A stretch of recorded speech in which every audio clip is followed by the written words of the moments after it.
Bonjour et bienvenue à toutes et à tous. Elle vient d'une chaîne qui s'appelle Le Libre Algérien, chaîne des libres et des honorables d'Algérie.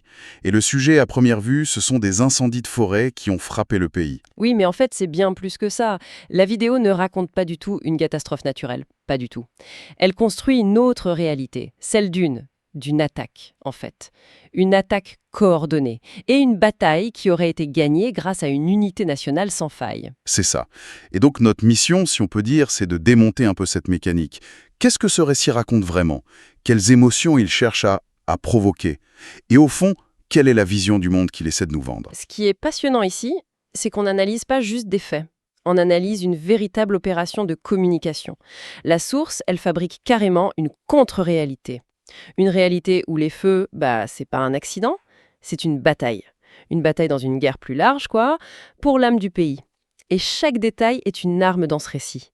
On va voir comment elle utilise la fierté, la peur, la colère pour construire un argumentaire qui se veut indestructible. D'accord. Alors, commencions par le début.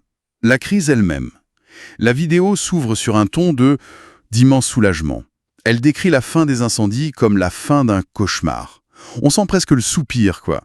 Mais ça se transforme très vite en fierté. Oui, et cette fierté, c'est vraiment la base de tout le récit.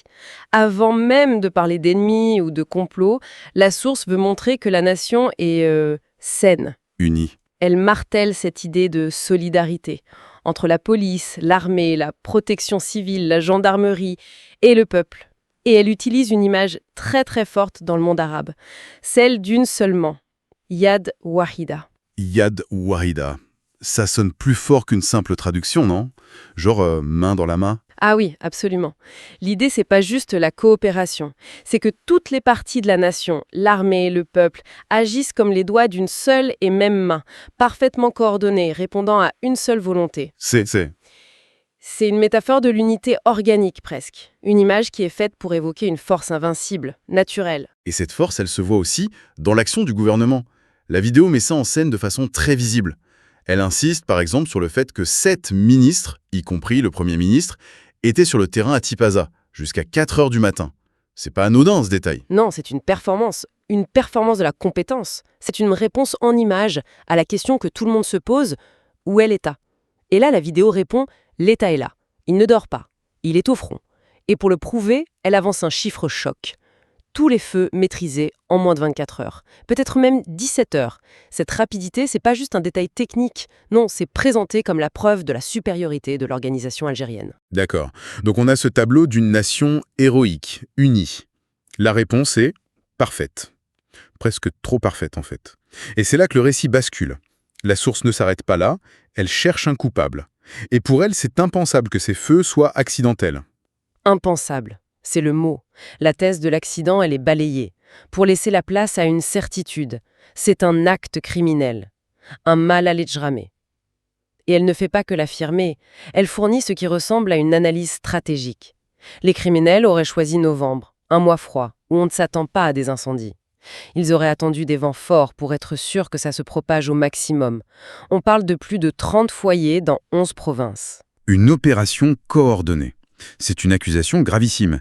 Est-ce qu'elle suggère ça ou est-ce qu'elle prétend avoir des preuves? Des coupables? Ah, elle va beaucoup, beaucoup plus loin. Elle annonce des arrestations et elle nomme un groupe, les maquistes, en référence au mouvement pour l'autodétermination de la Kabylie, le MAC. Et pour rendre l'accusation crédible, elle donne un détail ultra précis. Le fameux détail qui fait vrai. Exactement. Les pyromanes auraient été payés 500 €. 500 euros. Oui, 500 € pour mettre le feu à leur propre pays. Attendez, mais ce détail, c'est fascinant. 500 euros, c'est tellement dérisoire. L'auteur n'accuse pas seulement, il humilie l'ennemi. C'est exactement ça. Le montant, il n'est pas choisi au hasard. Il sert à construire l'image d'un ennemi qui est non seulement traître, mais aussi pathétique, vénal. La vidéo se moque ouvertement de cette somme. En gros, il faut être bien bas pour vendre sa patrie pour si peu. Ça déshumanise l'adversaire, ça le rend méprisable, et ça justifie la colère. Et la narration continue. On a le récit de leur capture qui est presque un film d'action. Oui, tout à fait. La source détaille comment les services de sécurité, qui sont présentés comme omniscients, auraient utilisé un immense réseau de caméras dans les gares routières, les stations-service, sur les routes qui mènent aux forêts pour les traquer. Que ce soit vrai ou pas, la question n'est presque pas là. Le but, c'est de présenter un État fort, technologiquement avancé. Un État qui voit tout et qui protège. C'est un triomphe technologique, quoi. D'accord. Donc, les exécutants, ce sont ces maquistes, des traîtres à bas prix. Mais une bonne théorie du complot, ça a besoin de commanditaires. Qui tire les ficelles, d'après la vidéo? Des intellectuels algériens qui vivent à l'étranger. Elle cite des noms comme Boualem Sansal, Daoud, et pour les discréditer, elle emploie un mot d'une violence symbolique extrême dans l'histoire algérienne, le mot harki. Ah oui, le mot harki, c'est l'accusation de trahison suprême, ça. Précisément. En les qualifiant de harkis, elle ne conteste pas leurs opinions, elle les place dans le camp des collaborateurs, des ennemis historiques de la nation. Du coup, leur critique, c'est plus des opinions politiques, ce sont des actes de trahison. On passe d'un acte criminel à un complot politique et intellectuel à grande échelle. Et ça ne s'arrête même pas aux frontières. J'ai été frappé de voir à quel point le Maroc, le voisin, est intégré à tout ça. Il est presque un personnage principal. C'est un pivot de l'argumentaire, c'est essentiel. La source passe pas mal de temps à s'adresser de manière très agressive à des internautes qu'elle identifie comme marocains, avec des termes péjoratifs comme Sénagronra. La vidéo se transforme en une sorte de joute verbale où l'auteur oppose le succès de l'Algérie aux échecs du Maroc. On est en plein dans la rivalité régionale, là. Tout à fait. Il va mentionner par exemple la gestion du séisme d'Alaouz ou des incendies à Chefchaouen au Maroc comme des exemples de faiblesse. Et c'est pour mieux souligner par contraste l'efficacité algérienne. C'est une tactique classique. Pour renforcer la fierté nationale, on se célèbre en rabaissant son rival. Et il faut bien noter que tout ça s'est présenté comme des faits. Sans aucune nuance, l'Algérie est forte et unie, l'ennemi est faible et divisé. D'accord. Alors, si on rassemble toutes les pièces, on a un peuple uni, un État hyper compétent, des exécutants locaux méprisables, des traîtres à l'étranger et un voisin rival utilisé comme faire-valoir. Quand on met tout ça ensemble, quel est le message final? C'est quoi la grande idée? Le message central, c'est celui d'une résilience absolue. Il est résumé dans une phrase qui est martelée « Algézir mat kastrohash » « Vous ne briserez pas l'Algérie ». C'est un cri de défi, lancé à tous les ennemis, visibles ou pas. Le récit construit une logique implacable. Les ennemis auraient d'abord essayé de déstabiliser le pays avec le crime organisé. Ça a échoué.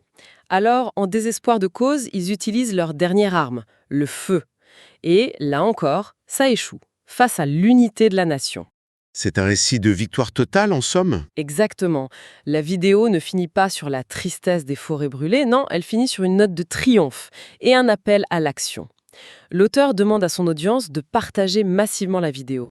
Pour que ce message, celui d'une Algérie forte, unie, invincible, se propage partout. Le partage devient un acte patriotique, en fait. On vient de décortiquer une source, vraiment dense, qui présente un récit très cohérent, très puissant, d'une nation attaquée qui sort victorieuse et plus forte. Ce qu'on vient d'analyser, c'est une masterclass de construction narrative. Elle prend des éléments réels, vérifiables. Il y a bien eu des incendies, il y a bien eu une réponse de l'État. Et elle tisse tout ça dans une histoire tellement convaincante qu'elle crée sa propre vérité. Une vérité avec des héros, des méchants, un mobile et une morale qui renforce le sentiment d'appartenance. Et pour la pensée qui reste en suspens, la vidéo se termine sur cet appel à partager, à devenir un soldat de l'information. Ça pose une question fondamentale sur notre époque. Quand un récit comme celui-ci, qui mélange faits, accusations, émotions, devient viral, comment est-ce qu'il façonne la perception du public ? Comment il entre en compétition avec les médias traditionnels? Pour la personne qui regarde et qui partage, quelle version de l'événement devient finalement la vérité?